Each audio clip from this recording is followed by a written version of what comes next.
Myth न जिहीळ एषा शिवा सखिभ्य उत मह्यमासीत् अक्षस्याहम् एकपरस्य हेतोरनुव्रतामपजायामरोधम् द्वेष्टिश्वश्रूरपजायारुणद्धीन नाथितो विन्दते मर्डितारम् अश्वस्येव जरतो वस्न्यस्य नाहं विन्दामि कितवस्य भोगम् अन्ये जायां परिमृशन्त्यस्य यस्याग्रधद्वेदने वाज्यक्षः पिता माता भ्रातर येन माहुर्न जानीमो नयता बद्धमेतम् यदादिध्येन दविषाण्णीभिः परायद्भ्यो अवहीये सखिभ्यः न्युक्ताश्च बभ्रवो वाचमक्रत एमी देशां निष्कृतं जारिणीव सभामीति कितवः पृच्छमानो जेष्यामीति तन्वाशुषुजानः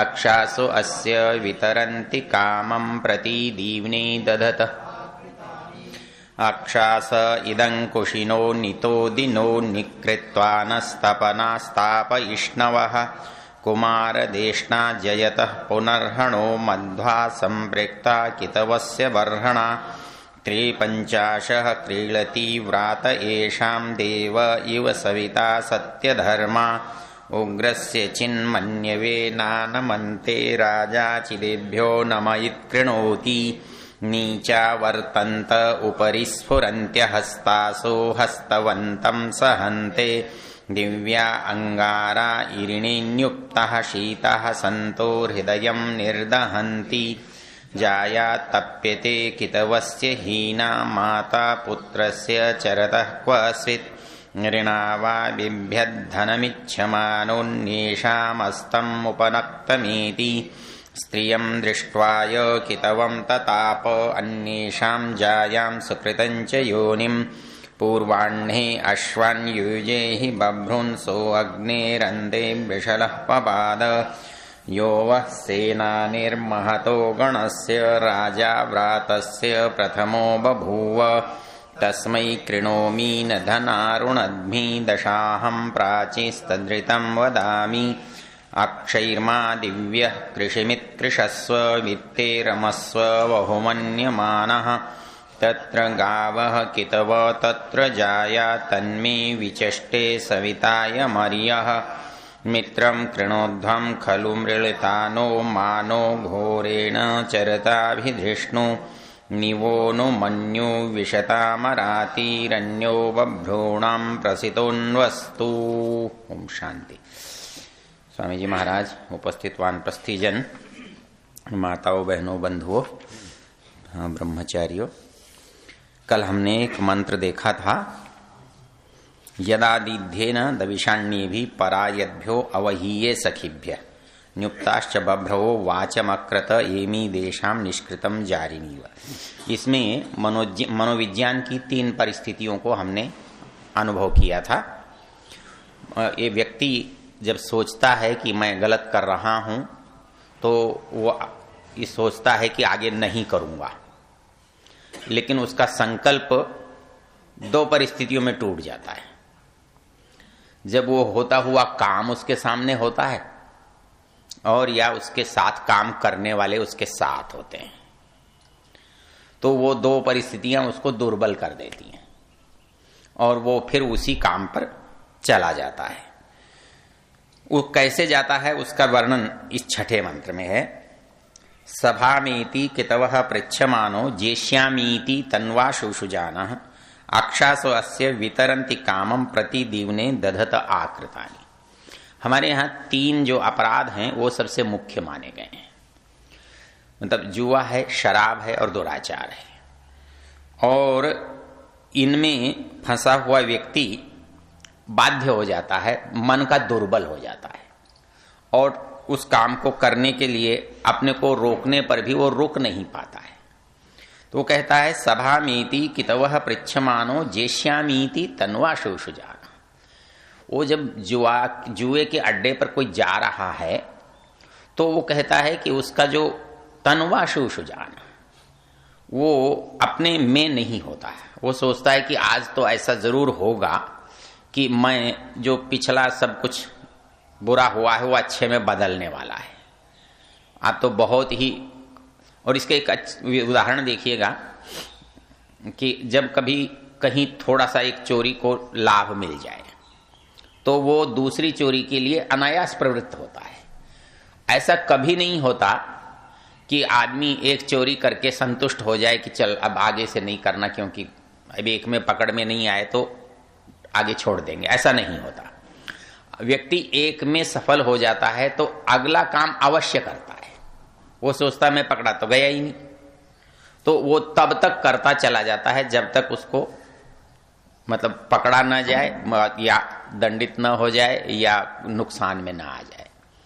वही स्थिति जुए में भी होती है। वैसे ही आपकी शेयर मार्केट वालों को देखो, वो सोचता है कि इस बार मैं हो गया ना, ओहो इस बार मैं जीत गया, मैं 1000 की जगह लाख लगा देता तो कितना अच्छा होता। तो वो जब तक जीतता रहता है तब तक वो रुकता ही नहीं है। तो वो रुकता ही नहीं है क्योंकि वो रोक अपने को सकता ही नहीं है। उसको लोभ जो है उसे मजबूर करता रहता है, आगे आगे ले जाता रहता है। तो उसके लिए कहता है सभा मीति कितवह पृच्छमाना।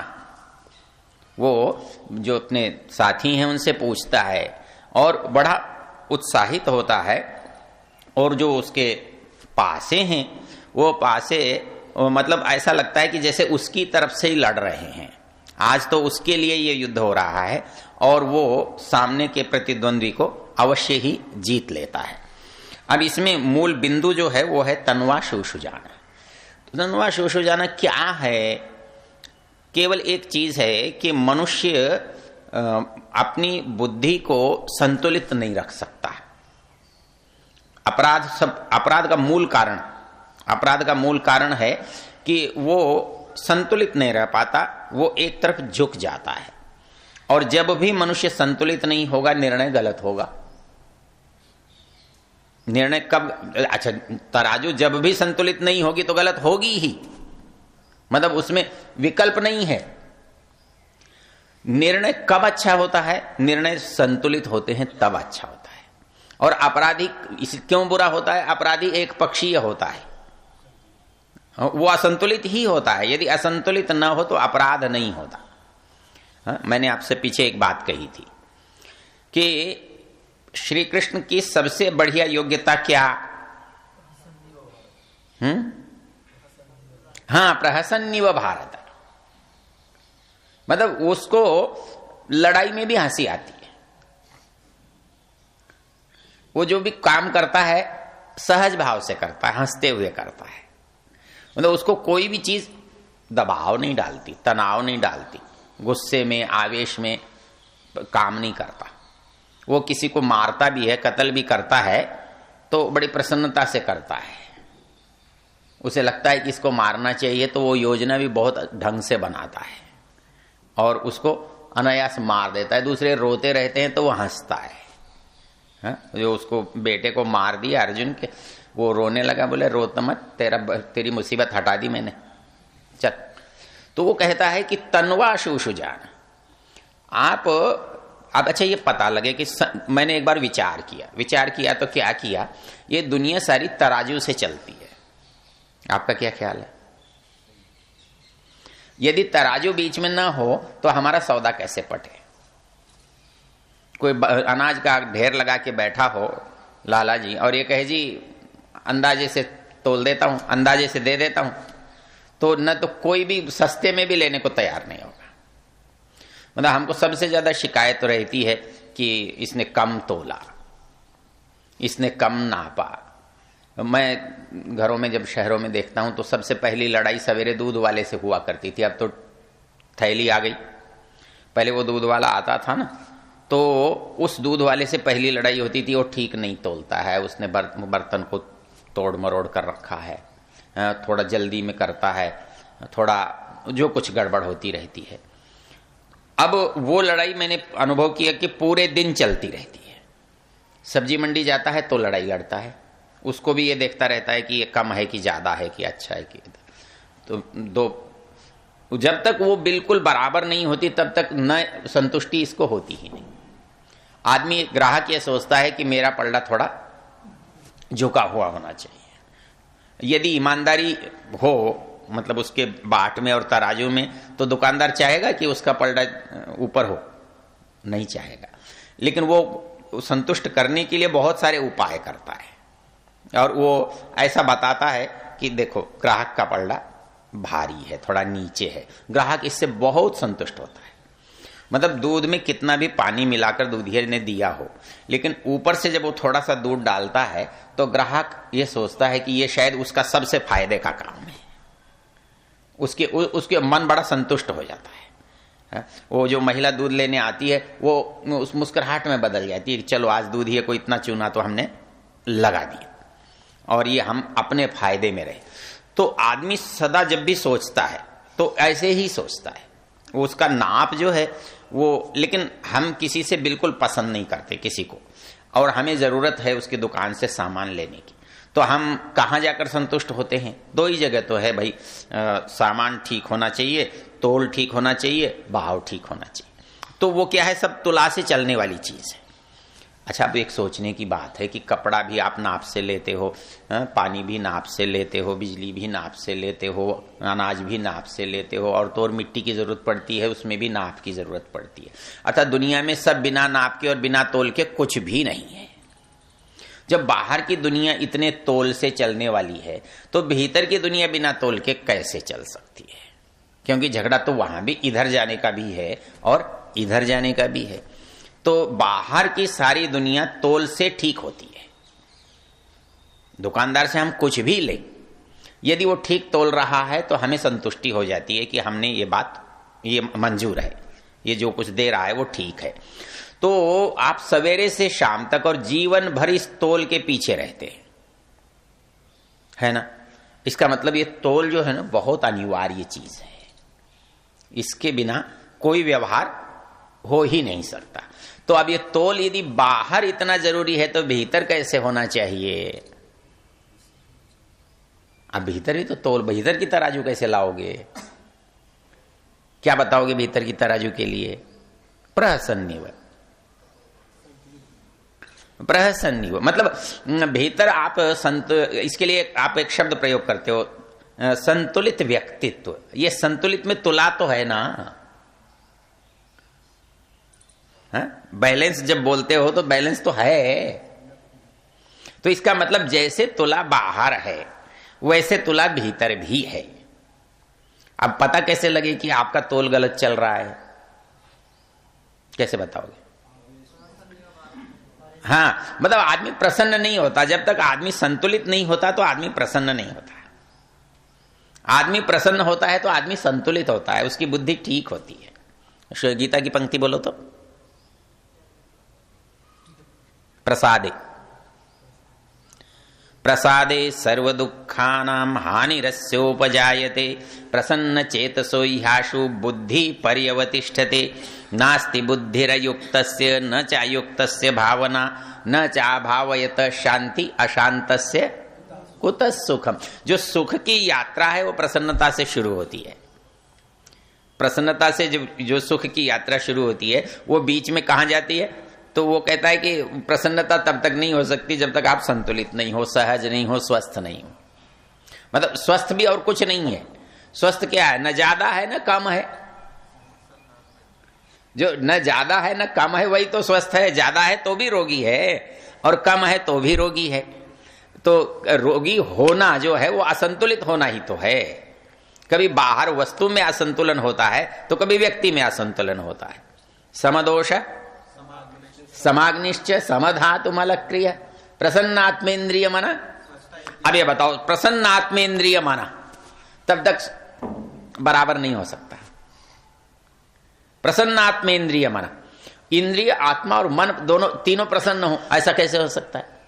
आदमी न चोरी करते हुए प्रसन्न हो सकता है, न हिंसा करते हुए प्रसन्न हो सकता है, न दुराचार करते हुए प्रसन्न हो सकता है, न लोभ करते हुए प्रसन्न हो सकता है। कुछ भी ऐसा करते हुए प्रसन्न नहीं हो सकता। भयभीत हो सकता है, क्रोधित हो सकता है, राग द्वेष से पीड़ित, ईर्ष्या से पीड़ित हो सकता है, लेकिन प्रसन्न नहीं हो सकता। अब जब तक मनुष्य प्रसन्न नहीं हो सकता तब तक संतुलित नहीं हो सकता। इसके लिए चरक की बड़ी सुंदर सी पंक्ति है ना, वो कहता है कि जब भी आप किसी ओर झुक जाते हैं तब आप निर्णय से बहुत दूर चले जाते हैं। मैवम वोचत तत्वम ही दुष्प्रापम पक्ष संशयात। जब आप पक्ष में हो जाते हैं तो निर्णय से, तत्व से दूर चले जाते हैं। इसलिए तत्व क्या है, पक्ष क्या है? दूसरे को बिना सुने अपना निर्णय, दूसरा पक्ष बिना सोचे करने का इच्छा, दोनों में अंतर कुछ नहीं है। मतलब हम एक व्यक्ति की बात सुनी और ये बात हमारे जीवन में शुरू से होती है। मतलब हमारा बच्चा है, खेल रहा है, वो रोता हुआ आता है और कहता है मां मुझे इसने मारा। बाहर जाके हम तुरंत उसको मार देते हैं और हमको बड़ी संतुष्टि मिलती है कि हमने अपने बच्चे का बदला ले लिया। लेकिन किसी ने ये नहीं पूछा कि इसने मारा क्यों, मारा कि नहीं मारा। मैंने आपको कई बार बताया है कि कभी भी कभी भी मतलब जब तक दूसरा पक्ष न सुनो तब तक निर्णय मत करो, क्योंकि दूसरा पक्ष यदि आपने नहीं सुना तो आपका निर्णय 99% गलत हो सकता है। इसलिए जब तक दूसरा पक्ष आप सुनते हैं तब आपके निर्णय करने का अवसर अच्छा आता है, नहीं तो पक्षपात से भरा हुआ होता है, एक तरफा होता है। इसलिए कुछ भी घटना घटती है तो आप दूसरा पक्ष आपको मालूम होना चाहिए कि ये बात हुई क्यों, कैसे हुई। हम सामान्य रूप से समझते हैं कि आदमी बेईमान है। हम कहते हैं जी फलाना आदमी कह रहा था कि ये तो बेईमान है। अरे भले आदमी ये कह रहा था वो तो ठीक है, लेकिन उससे ये तो पूछा होता है कि तूने कहां सुना, तूने देखा, तूने अनुभव किया। तो आपको अधिकांश में मिलेगा साहब लोग कह रहे थे। कौन कह रहा था भाई, ये नहीं बता सकता, वो मुश्किल होगा बताना। और क्यों कह रहा था, बोले जी पता नहीं। अंत में कहता है जी पता नहीं, लोग कह रहे थे। क्यों कि दो बातें सामान्य रूप से किसी के लिए भी कही जा सकती हैं। अजी वो तो बहुत दुराचारी है, वो तो बड़ा चरित्रहीन है, वो तो बड़ा खराब है, वो बहुत बेईमान है। और लोग कहते हैं अच्छा ये तो स्वाभाविक है, हो जाता है, कर दिया होगा। तो परिणाम हम उसके बारे में एक धारणा बनाकर बैठ जाते हैं कि ये तो गलत है, ये तो बेईमान है। लेकिन आप तुरंत, कोई आदमी आपसे आकर कहता है ना कि वो आदमी बहुत बेईमान है, कैसे पता, आपको कैसे मालूम, क्या प्रमाण है कि वो बेईमान है? तो वो उत्तर नहीं दे सकता, उसके पास कोई प्रमाण नहीं होता। वो केवल किसी से सुना हुआ है, उसके कारण कह रहा है, उसने धारणा बना ली है। और आप देखेंगे कि यदि आपने पलट कर पूछ लिया तो वो दोबारा नहीं करता, आएगा ही नहीं, आपके पास ही नहीं आएगा। तो इसलिए कई बार क्या होता है कि कोई कुछ भी आपसे कह रहा है, कहने दीजिए, लेकिन उससे पूछिए कि ये बात कैसे सही है, आप बता सकते हो, तो वो नहीं बता पाएगा। और इसलिए आपको परेशान होने की जरूरत ही नहीं पड़ेगी। तो मूल बिंदु क्या है कि हम स्वस्थ रहें, इसके लिए हमें दोनों तरफ का सोचना आना चाहिए। सही क्या है, गलत क्या है, सही क्यों है, गलत क्यों है। यदि हम दोनों के परिणाम से अवगत होंगे तो हम एक तरफ नहीं झुकेंगे, हमें न्याय करने में रुचि होगी, हम संतुलित रहेंगे। तो हमारा व्यक्तित्व तो संतुलित हो, इसके लिए क्या चीज है? मैं तो एक कहता हूं, देखो यदि तुम रोगी न हो, क्योंकि रोग में भी तो असंतुलन हो जाता है ना, तो रोग का असंतुलन न्याय वाले संतुलन से अलग हो जाता है। स्वस्थ व्यक्ति संतुलित है, इसका सबसे अच्छा प्रमाण होता है कि उसका रक्तचाप सामान्य है, मतलब वो कोई भी काम कर रहा है। तो यदि रक्तचाप सामान्य है, मतलब होता क्या है, जैसे ही भय हो, जैसे ही प्रलोभन हो, जैसे ही आशंका हो, हमारा रक्तचाप ठीक नहीं रहता, अपने आप ही नहीं रहता। आप लाख कोशिश करें कि आप अपने चेहरे के भाव को भय से अलग कर लें, आप बुद्धि से सोचते रहेंगे लेकिन चेहरे पर भय के भाव आए बिना रहते नहीं है। इंगिताकार चेष्टज्यम शुचि दक्षम कुलोद्गतम। बोले दूत किसको बनाना चाहिए? बोले जो चेहरे के भाव पढ़ सकता हो। चेहरे के पर भाव आए नहीं, ऐसा हो ही नहीं सकता। बहुत कम लोग होंगे जो अपने चेहरे के भाव को दबा सकते हो। तो वैसे ही आप डरना नहीं चाहते लेकिन डर जाते हैं, और वो डर जो है पता एकदम आपको लगता है, आपके रक्तचाप से लगता है, आपके जबान से लगता है, आपके चेहरे से लगता है। तो वो कहता है कि एक सहज आदमी, एक संतुलित आदमी, एक स्वस्थ आदमी कब स्वस्थ है? जब उसमें किसी तरह का विकार, किसी तरह का परिवर्तन नहीं है। वो कोई भी आ जाए उतना ही सहज रह सकता है। और जो आदमी सहज रहता है वो जो उत्तर दे सकता है, वो जो निर्णय कर सकता है, वो जो सोच सकता है, वो वैसा व्यक्ति नहीं सोच सकता, क्योंकि सारे समीकरण दिमाग के बदल जाते हैं। डरने में, लोभ में, क्रोध में, ईर्ष्या, द्वेष, मोह में हमारे जो बुद्धि के तत्व हैं ना वो बदल जाते हैं, वो निर्णय हो ही नहीं सकता। तो इस दृष्टि से ये कहता है कि जब भी आप कुछ गलत कर रहे होते हैं तो आप स्वस्थ नहीं होते, आप स्वस्थ होते ही नहीं है। स्वस्थ हैं तो गलत आप कर सकते नहीं है, क्योंकि आपको तुरंत उसका परिणाम आपके सामने आ जाएगा। तो संतुलन व्यक्ति को बहुत आवश्यक है, बल्कि अनिवार्य है। और ये संतुलन पैदा करने के लिए आपको एक देखना पड़ेगा कि आपके शरीर में जो परिवर्तन हुआ है वो हुआ है कि नहीं हुआ है। किसी घटना से, किसी व्यक्ति के मिलने से, किसी काम को करने से, किसी चीज को देखने से। मतलब हम गए और एकदम सांप दिखा तो सारी हमारी जो शरीर की स्थिति है ना वो एकदम बदल जाती है। लेकिन आप एक देखना, एक छोटा बच्चा है ना, वो सांप को देख के भी नहीं बदलता, वो जाके यूं करने लगता है, उसमें फर्क नहीं आता। क्यों? कि उसके यहां भय नहीं है, वो उसको सहज समझता है। तो जब हम सहज बुद्धि होते हैं, विवेक बुद्धि होते हैं, तो हमारे अंदर जो ये आवेग होते हैं ये प्रबल नहीं होते, हम पर हावी नहीं होते। तो ये कहता है कि जो व्यक्ति लोभ में जाता है ना कि मुझे ऐसा होगा, ऐसा होगा, तो वो तन्वा शुजाना, उसका जो शारीरिक संतुलन है वो गड़बड़ा जाता है, वो अत्यंत आवेग में होता है, जल्दी में होता है। तो वो क्या करता है? दूसरी बात, अक्षास्वस्य वितरन्ति कामम प्रति देवने दधता आकृतानि। वो बेचारा इतना परेशान होता है, मतलब इतना बाध्य होता है, इतना मजबूर होता है कि उसकी जो आवाज होती है वो ऐसा लगता है जैसे वो उसको पुकार रही है, उसको बुला रही है, उसको अपनी ओर खींच रही है। तो जब हम बुराई से ग्रसित होते हैं तो हमको ये नहीं लगता ये हम बुरा कर रहे हैं, हमको लगता है कि ये तो ठीक है, और इसके लिए हम सोचने का अवसर भी नहीं देते। और मुश्किल क्या होती है कि कभी भी बुराई करने वाला आदमी सोचना पसंद नहीं करता। आप किसी आदमी को ये कह दो तू अकेला बैठ के सोच, वो भाग खड़ा होगा, वो कहेगा ये मेरे बस का काम नहीं है। वो सोच ही नहीं सकता, क्योंकि जितना सोचेगा उतना डरेगा, उसके अंदर भय पैदा होगा। इसलिए वो शोर पसंद करता है, वो तेजी पसंद करता है, वो भागदौड़ पसंद करता है, वो भीड़ पसंद करता है, वो एकदम मारामारी वाली दृश्य पसंद करता है। क्योंकि वो जैसे ही अकेला बैठेगा तो उसको अंदर से परेशानी होने लगती है। वो ये सोचता है तू कर क्या रहा है, ये तो गलत है। और जैसे ये बुद्धि आती है तो वो अपने को पराजित अनुभव करता है, और वो आदमी अपने को पराजित अनुभव करना नहीं चाहता, अपने मन में पराजय का भाव नहीं आने देना चाहता।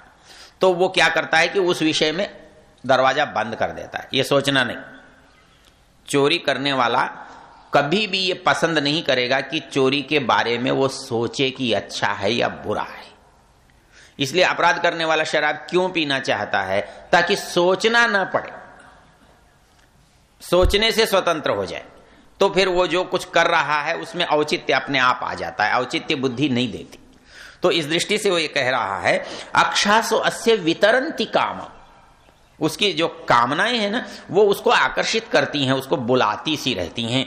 इसलिए वो ये सोचता है कि यदि आज मेरा बस काम हो गया तो मेरा सब काम बढ़िया हो जाएगा, और वो सोचता है कि आज का काम बस अच्छा हो जाएगा तो मेरा सब आना ये सार्थक हो जाएगा। लेकिन मुश्किल क्या है, वो अगले मंत्र में कहता है कि ये जो अपराध है ना, ये अपराध लगता बड़ा मीठा है, बड़ा सहज लगता है, और बड़ा ये लगता है कि इसमें करने में कोई बुराई नहीं है।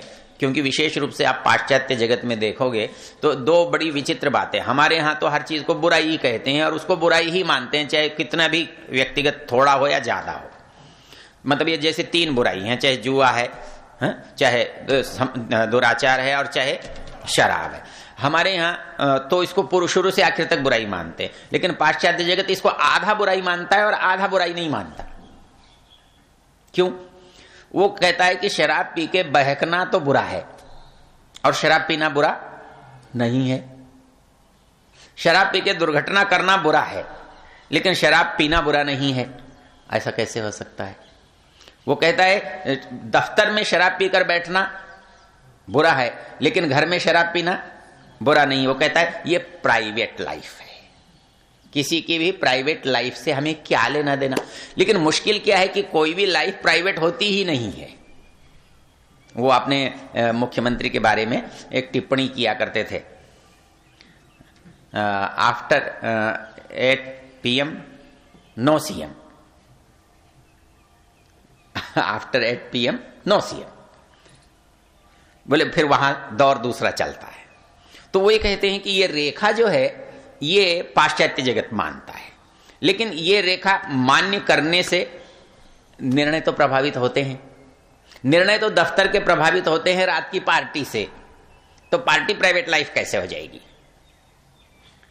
भाई पीने पिलाने वाला आपको रात को मिलता है, लेकिन काम तो अपना दिन में कराता है। तो दिन में करा के रात को पार्टी देता है, तो वो पार्टी प्राइवेट कैसे हो गई? वो तो सोसाइटी की हो गई ना। तो ये तीनों चीजें बड़ी विचित्र हैं। पाश्चात्य जगत में सबसे बड़ी विचित्रता ये है कि इनमें से हर काम को व्यक्तिगत रूप से वो बिल्कुल बुरा नहीं मानते। अब क्लिंटन राष्ट्रपति है, 1000 लोग वहां 1000 महिलाओं से संबंध रखते हैं, लेकिन क्लिंटन राष्ट्रपति है और वो रखता है तो बुरा है। क्योंकि एक सामाजिक आदमी कोई अपराध करता है तो उसको वहां के लोग, वहां की संसद बर्दाश्त नहीं करती, लेकिन किसी भी आदमी को ऐसा करने से मना नहीं है। वो कहते हैं ये तो व्यक्तिगत है, लेकिन उसको नहीं करना चाहिए। ऐसा हो कैसे सकता है? जुआ वैसे बुरा है, लेकिन जुआ घर बना करके जुआ खेला जाता है, क्योंकि स्वाभाविक प्रवृत्ति है। ये बड़ी विचित्र परिस्थिति है कि अपराध को आप 2 भागों में बांट दो कि व्यक्तिगत स्तर पर तो आप अपराध करने में स्वतंत्र हो और सामाजिक स्तर पर उस अपराध को न करो। ऐसा कैसे हो सकता है? कौन व्यक्ति है जो इतना अपने को अलग रख सके कि अपराध करने के बाद निरपराधी भी रह सके? ऐसी कोई बात नहीं हो सकती कि आदमी आधा बेईमान और आधा ईमानदार हो। यह तो यह हो सकता है कि कम ईमानदार और कम बेईमान हो, दोनों में अंतर है। लेकिन यह नहीं हो सकता कि आधा ईमानदार हो और आधा बेईमान हो, यहां बैठकर वो ईमानदार हो और यहां बैठकर वो बेईमान हो। ऐसा नहीं हो सकता। या तो वो बेईमान ही होगा वो, या ईमानदारी होगा। बस अंतर इतना होगा, कोई कम ईमानदार होगा या कम बेईमान होगा। जिसको कम मौका मिलेगा वो कम बेईमान होगा, जिसको ज्यादा मौका मिलेगा वो ज्यादा बेईमान होगा। तो इस दृष्टि से जब हम विचार करके देखते हैं तो ये जो सूक्तों में वर्णन है कि जो बुराई है वो बुराई क्यों है? क्योंकि कोई भी बुराई को आप यदि 100% स्वीकार नहीं करते, आधा करते हैं, तो कैसे कर सकते हैं? नहीं कर सकते। इसलिए हमारे जितने पाश्चात्य लोग हैं ना, वो दोनों तरह का जीवन जीना चाहते हैं। आधे अपराध से युक्त रहना चाहते हैं और समाज में निरपराध भी बने रहना चाहते हैं। ईमानदारी को बहुत पसंद करते हैं, लेकिन ये बेईमानी नहीं है क्या, तो इसको वो मान्य कर लेते हैं। तो ये जो द्वंद्व है, ये द्वंद्व मनुष्य को कभी भी सच नहीं बता सकता, अच्छा नहीं बना सकता। तो इस दृष्टि से हम विचार करके देखें तो ये बहुत अच्छा चिंतन इसमें आपको मिलेगा कि भाई जो कुछ है वो सहज है और स्वस्थ रहते हैं तो पूरे जीवन में, पूरे दिन में एक ही तरह का जीवन जी सकता है आदमी, 2 तरह का नहीं जी सकता। ये बात मुख्य रूप से समझने की है। ओम शांति। शांति पाठ। ओम देव शांतिरंतरिक्षं शांति पृथिवी शांतिरापः शांतिरोषधयः शांति वनस्पतयः शांतिर्विश्वे देवा शांतिर्ब्रह्म शांति सर्वं शांति शांतिरेव शांति सामा शांतिरेधि ओम शांति शांति शांति।